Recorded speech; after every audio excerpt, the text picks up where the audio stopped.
Halo semuanya, selamat datang di podcast Ala-Ala, ruang diskusi yang akan membedah dinamika pendidikan di Indonesia. Saya Muhammad Rivaldi yang akan menemani Anda dalam 25 menit ke depan. Untuk mengulas tema yang sangat penting, pendidikan merdeka, menapak gagasan Ki Hajar Dewantara di era digital. Hari ini kita akan menyelami pemikiran tokoh besar Indonesia, yaitu Ki Hajar Dewantara, atau yang biasa kita kenal sebagai Bapak Pendidikan Nasional. Adapun beberapa pembahasan yang akan kita kaji pada hari ini, yang pertama, apakah gagasan-gagasan beliau ini masih relevan? Dan yang kedua, apakah masih relevan juga di era digital seperti sekarang ini? Yang ketiga, dan bagaimana solusi terhadap problematika pendidikan yang kita hadapi pada saat ini? Tentunya saya tidak sendiri, bersama saya sudah ada dua narasumber yang luar biasa dari Universitas PTIQ Jakarta yang akan menemani podcast pada kali ini. Yang pertama, ada Kak Bakir dari Universitas PTIQ Jakarta, Fakultas Tarbiyah, Prodi Pendidikan Agama Islam.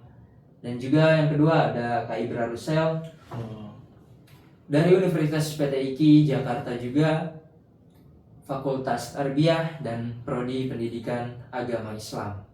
Oke, sebelum masuk ke pembahasan, alangkah baiknya kita kenal-kenalan dulu nih sama kakak-kakak narasumber pada hari ini. Oke, mungkin dari Kak Bakir dan Kak Ibra bisa untuk berkenalan kepada teman-teman semua.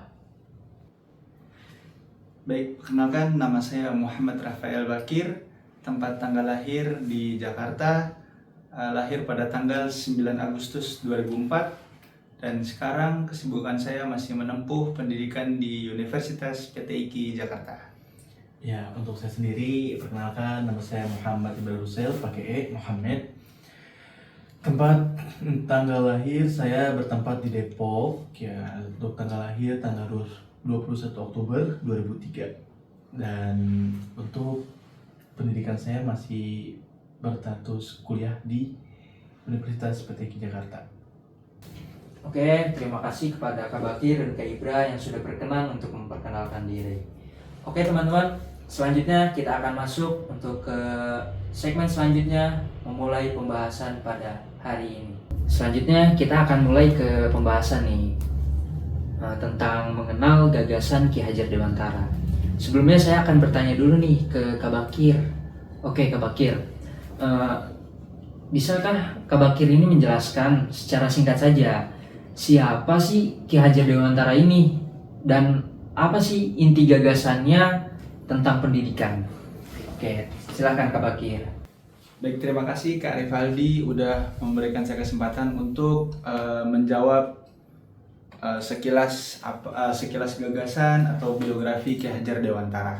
Untuk menonton juga, nama aslinya itu bukan Ki Hajar Dewantara, itu julukan dari Indonesia dikasih oleh Ki Hajar Dewantara.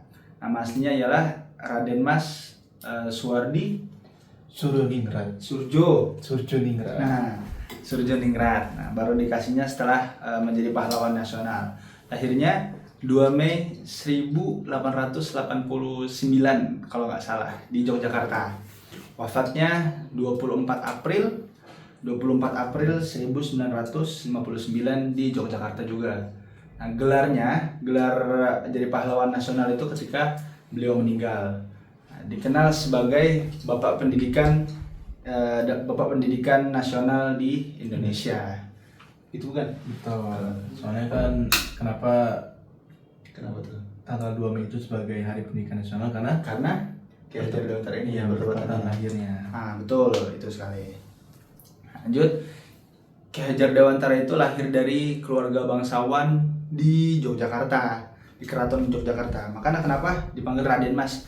Raden Mas itu gelar dari orang-orang bangsawan. Nah, dia mendapatkan pendidikan dasar di ELS, lalu melanjutkan ke Stovia di Batavia. Nah, habis itu gagasannya, tadi Kak Rivaldi nanya gagasannya sebenarnya banyak sekali gagasannya yang dikemukakan oleh Ki Hajar Dewantara atau Raden Mas Suwardi Surjaningrat. Nah, salah satunya yang paling populer di Indonesia ada 3. Pertama ada Ing Rasa Sungtulada, ada yang kedua Ing Madya Mangunkarsa, dan yang ketiga ada Tutwuri Handayani. Nah, di sini saya menjelaskan gagasannya. Ing Rasa Sungtulada itu berarti di depan memberi teladan. Nah, contoh misalkan guru, dosen, ini kita membahas kependidikan ya. Nah, contoh berpakaian saja gitu. Gimana contoh guru berpakaian, gimana Kak Ibra? Contoh guru berpakaian itu Gimana coba? rapi, Nah, menutup aurat, betul. enak dipandang. Enak dipandang gitu. Jadi kan nggak mungkin guru-guru, dosen-dosen, pendidik datang ke kelas compang-camping gitu. Nanti pasti muridnya atau muridnya mandangnya ini guru atau bukan gitu. Lanjut ke Ing Madya Mangunkarsa, yaitu di tengah membangun semangat. Jadi pastikan siswa atau mahasiswa atau pendidik atau murid-murid lainnya di tengah-tengah tuh pasti ada aja goyah-goyahan, tadi tengah, tadi awal atau di akhir pasti ada aja goyahnya. Nah, kita sebagai pendidik menurut Ki Hajar Dewantara itu harus memberi motivasi, harus memberi semangat bahwasanya tuh pendidikan itu sangat penting bagi kita untuk kedepannya. Nah, yang terakhir itu Tutwuri Handayani atau di belakang memberi dorongan. Misalkan dia sudah mau lulus gitu, udah kelas 3 SMA gitu, udah mau melanjut ke jenjang yang lebih high lagi, ibarat katanya menjadi mahasiswa, kita harus memberi dorongan, kita harus memberi kepercayaan gitulah. Kamu tuh bisa gitu, kamu tuh bisa ke jenjang yang lebih high lagi, lebih atas lagi gitu. Jadi ada 3. Yang pertama Ing Rasa Sungtulada, yang kedua ada Ing Madya Mangunkarsa, dan yang ketiga ada Tutwuri Handayani. Oke, terima kasih Kak Bakir atas penjelasan dan paparannya. Cukup jelas dan menarik. Ya, selanjutnya saya akan bertanya nih ke Kak Ibra. Oke, Kak Ibra. Menurut Kak Ibra nih, bagaimana sih Kak Ibra itu melihat nilai-nilai itu diterapkan dalam praktik pendidikan pada hari ini gitu Kak? Mungkin bisa dijelaskan. Silahkan. Kak Bakir, saya izin untuk menanggapi pertanyaan Kak Rivaldi tadi. Boleh. Ya, untuk tanggapannya, menurut saya problem utama pendidikan itu ada pada dalam kesenjangan kualitas dan juga aksesnya. Dimana di satu sisi kita banyak menemukan sekolah-sekolah elit, sekolah-sekolah unggulan Jakarta, dan sekolah itu dilengkapi dengan fasilitas yang super bagus, super lengkap, dan memadai sekali lah pokoknya ya. Dan di satu sisi, kalau kita lihat di pedalaman Sumatera, pedalaman Papua, fasilitas pun 1/2. Ya. Kurang, jauh banget. Jauh banget kan? Kekurangan guru. Papan tulis saya masih pakai kapur. Iya kan? Itu ya bisa lihat ada kesenjangan dari atas ke bawah, kelas atas dan kelas bawah itu yang disebut dengan kesenjangan kualitas. Untuk akses di Jakarta kita punya mobil listrik untuk antar sekolah, itu gratis lagi ya kan? Iya, Jaklingko itu gratis, dibiayai oleh pemerintah. Jadi untuk akses untuk sekolah itu lebih nyaman, lebih banyak ke Jakarta. Tapi di satu sisi, kalau kita lihat dari pedalaman-pedalaman di Indonesia seperti Papua, itu akses aja jalan masih turun naik. Habis itu untuk ngelewatin ngelewatin sekolah juga harus ngebangin sungai. Itu banyak sekali yang seperti itu. Jadi fokus utama sih itu tadi, kesenjangan kualitas dan juga akses. Di mana itu sangat menyimpang. Jadi ketidakmerataan adalah masalah yang mendasar dalam sistem pendidikan itu. Baik, saya setuju sama pendapatnya Kak Ibra tadi, yaitu kesenjangan kualitas dan akses. Mungkin itu udah jadi problematika utama banget lah. Dasar banget. Iya, dasar banget itu. Udah yang paling puncak-puncaknya itulah gitu. Jadi saya nggak mau berbanyak-banyak ngomong atau apa, saya nambahin sedikit saja gitu. Jadi masalah orientasi pendidikan gitu. Banyak sekolah-sekolah banyak banget gitu yang masih berorientasi pada ujian dan hafalan gitu. Saya tidak menyalahkan ujian dan hafalan gitu. Cuman zaman-zaman sekarang tuh kayak kurang efisien gitu. Jadi zaman sekarang itu trennya atau lebih masuknya ke pengembangan karakter, kreativitas, atau kemampuan berpikir yang kritis gitu. Nah, karena kita sudah abad ke-21, jadi membutuhkan keterampilan seperti kolaborasi. Jadi kayak kolaborasi antara, saya nggak harus menghapus, tidak harus menghapus ujian dan hafalan gitu. Betul. Tapi mengkolaborasi, jadi mengkolaborasi antara zaman sekarang dengan zaman dulu. Contoh, misalkan ada Google Meet, gitu. Jadi ujian sekarang itu tidak perlu tulis tangan atau lain sebagainya. Mungkin ada plus minusnya juga, itu pasti plus minus. Cuman kalau misalkan kita masih berpegang teguh pada ujian dan hafalan, sedangkan sekarang sudah zaman yang Modernisasi, modern banget, digital. digital banget gitu ya. Nah, kalau mindset itu tuh mindset pendidik dan sistemnya nggak dirubah gitu, kita bakalan terus-terusan tertinggal dengan negara-negara lain gitu, negara-negara Eropa lain sebagainya. Dia pintar mengkolaborasikan antara pendidikan zaman dulu dengan zaman sekarang gitu. Jadi tidak monoton itu saja yang dipakai orientasinya. Mungkin itu tambahan dari saya. Yang tambahannya ialah masalah orientasi pendidikan. Oke, terima kasih Kak Ibra, Kak Bakir atas penjelasan dan paparannya yang cukup jelas dan menarik sekali ya. Oke, selanjutnya kita ke segmen selanjutnya nih. Kita di sini akan membahas problem pendidikan di Indonesia pada saat ini. Oke, sekarang kita masuk nih ke realitas. Menurut Anda berdua nih ya, apa sih problem utama pendidikan kita saat ini? Mungkin bisa dijelaskan nih oleh kakak-kakak. Oke, terima kasih Kak Ripaldi untuk pertanyaannya. Bagaimana nilai-nilai dari gagasan yang disebutkan tadi oleh Saudara Bakir untuk relevansinya pada zaman sekarang ya. Mungkin saya akan mengambil satu gagasan atau satu slogan yang dimana itu berbunyi Tuturi Handayani. Ya, yang artinya guru di belakang memberikan dorongan. Maksudnya sebagaimana itu sejalan dengan kurikulum merdeka kita saat ini ya. Itu sejalan sekali dengan kurikulum merdeka saat ini. Di mana guru itu berperan sebagai pendamping dalam proses belajar dan tidak hanya satu-satunya sumber pengetahuan yang dimiliki oleh murid. Jadi pendekatan ini tuh memberikan kebebasan kepada murid, Saudara Bakir. Jadi tidak hanya murid itu belajar monoton, ya belajar dengan guru, tapi guru itu juga memberikan dampak dari kebebasan bereksplorasi, kebebasan berpendapat, dan juga memberikan murid itu berpikir secara kritis. Fasilitator. Ya mungkin relevansinya seperti itu. Dan ya kurikulum merdeka sekarang kan seperti itu. Jadi ya, Cocok. sangat cocok. Dulu sebelum ada kurikulum merdeka ada kurikulum 2013, di mana itu semua tentang eksplorasi di dunia luar. Mungkin itu sih. Mungkin itu yang saya bisa jawab, Saudara Iqbaldi. Oke, terima kasih Kak Ibra, Kak Bakir atas penjelasannya tadi yang sangat mudah untuk bisa kita pahami dengan baik. Oke, selanjutnya nih kita akan masuk ke pembahasan solusi.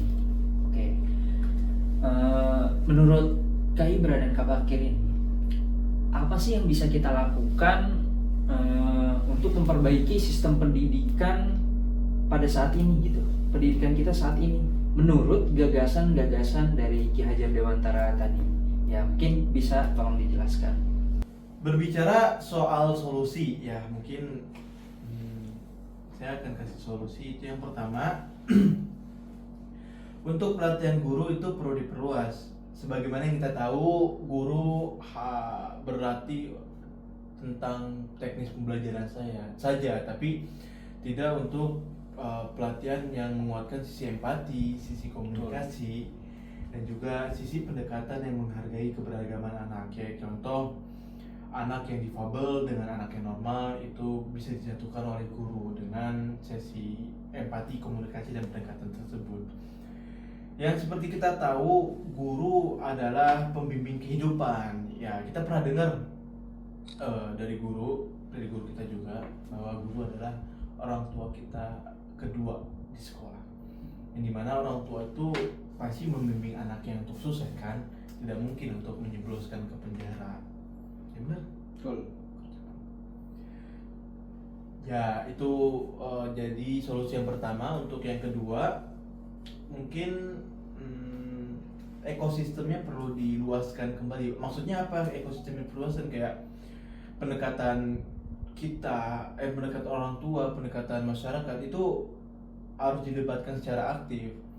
Kita dulu mungkin pendekatan dengan orang tua itu saat rapat kerja ataupun rapat ibu-ibu PKK ataupun orang tua kita menerima lapor, pasti itu pendekatan guru pada orang tua seperti itu aja. Tapi di sini yang perlu yang maksudnya diperluas adalah pendekatan secara aktif orang tua. Jadi orang tua bisa memantau anaknya di sekolah, orang tua juga bisa menanyakan kabar ataupun dari siswa sekolah. Dan juga di sini solusi yang kedua itu adalah peran aktif dari masyarakat. Masyarakat bisa menjadi ruang belajar yang nyata dengan melalui kegiatan seni, kegiatan budaya, kewirausahaan, juga bahkan kegiatan kepedulian lingkungan. Mungkin solusi yang saya bisa sampaikan itu. Mungkin dari Saudara Bakir nih, dia sudah siapin materi nih kan. Kalau dia benar-benar dari Ingarsa Sung Tulada itu benar-benar kuat banget nilai-nilai dia. Mungkin bisa ditambahkan Kak. Saya akan menambahkan sedikit saja mungkin karena sudah diinin sama Kak Ibra. Semuanya tadi terlalu berlebihan dia ngomongin sayanya padahal belum nyiapin apa-apa ini. Kak Ibra yang udah semuanya disiapin. Kak Rivaldi ini dia udah nyiapin semuanya. Nah, di sini saya akan mengasih solusi. Tadi kan Kak Rivaldi nanya solusi untuk pendidikan di tengah upaya pembaruan. Ya, di gagasannya Ki Hajar Dewantara. Nah, dari Ingrasa Sungtulada, dari Ingmadia Mangunkarsa sama Tuturi Handayani.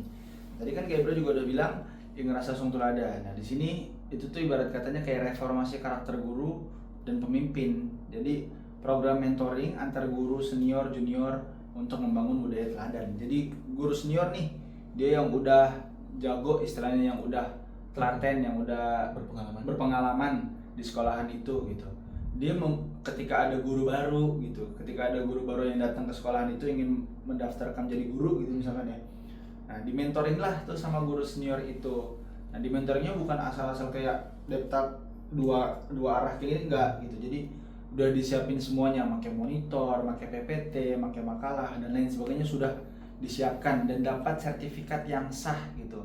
Saya dapat sertifikat guru yang tidak hanya sekedar cuma nilai akademiknya aja gitu. Maksudnya kayak guru ini diterima karena nilai matematikanya bagus atau apa, tapi kan cara menyampaikannya juga kan pasti butuh juga kan. Nah, habis itu tadi lanjut ke Ingmadia Mangunkarsa. Itu tadi yang pertama solusinya, jadi mentoring dari guru senior ke guru junior. Jadi yang kedua, solusi kedua Ingmadia Mangunkarsa. Jadi metode pembelajaran yang pasif atau membosankan dan berorientasi pada ujian.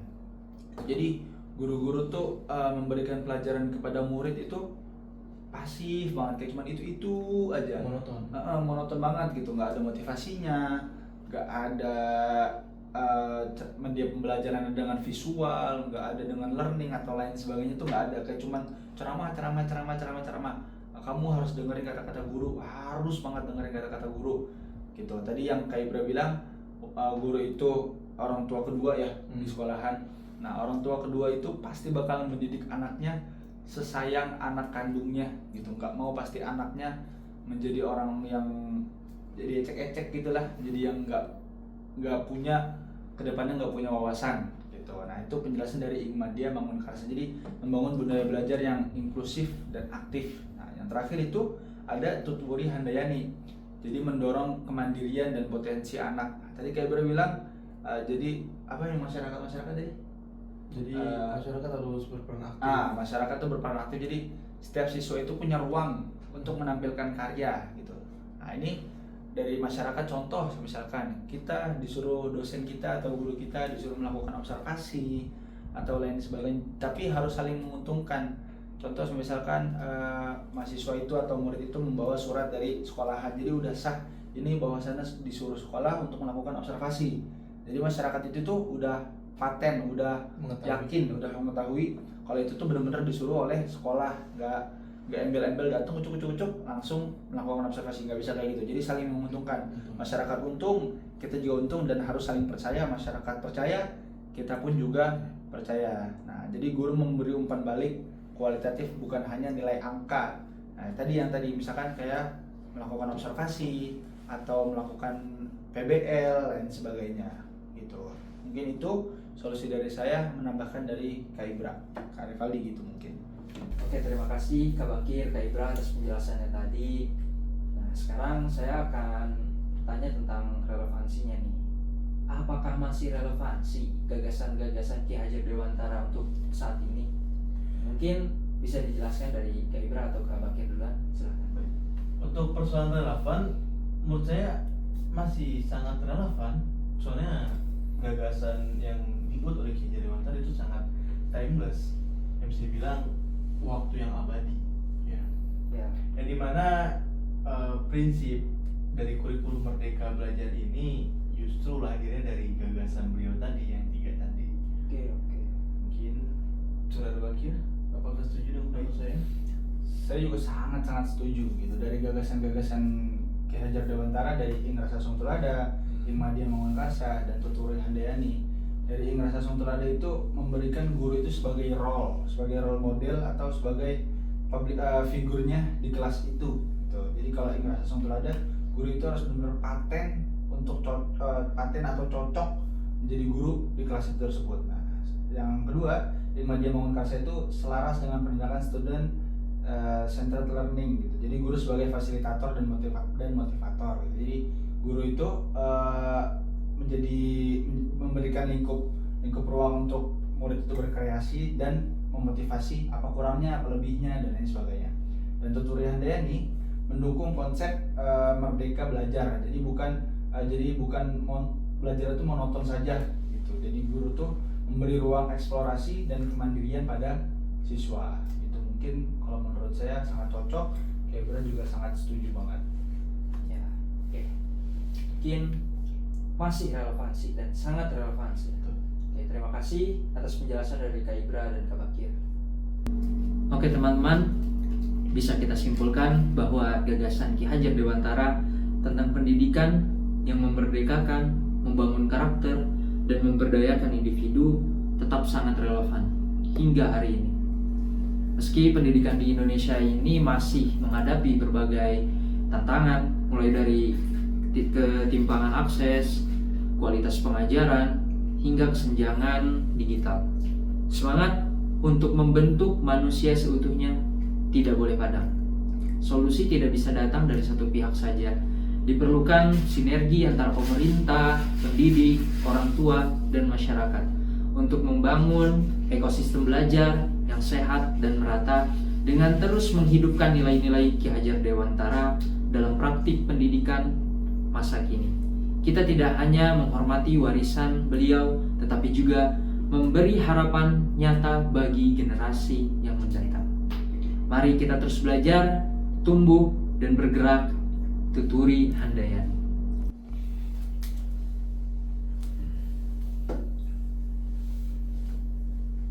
Terima kasih Kak Ibra, Kak Bakir.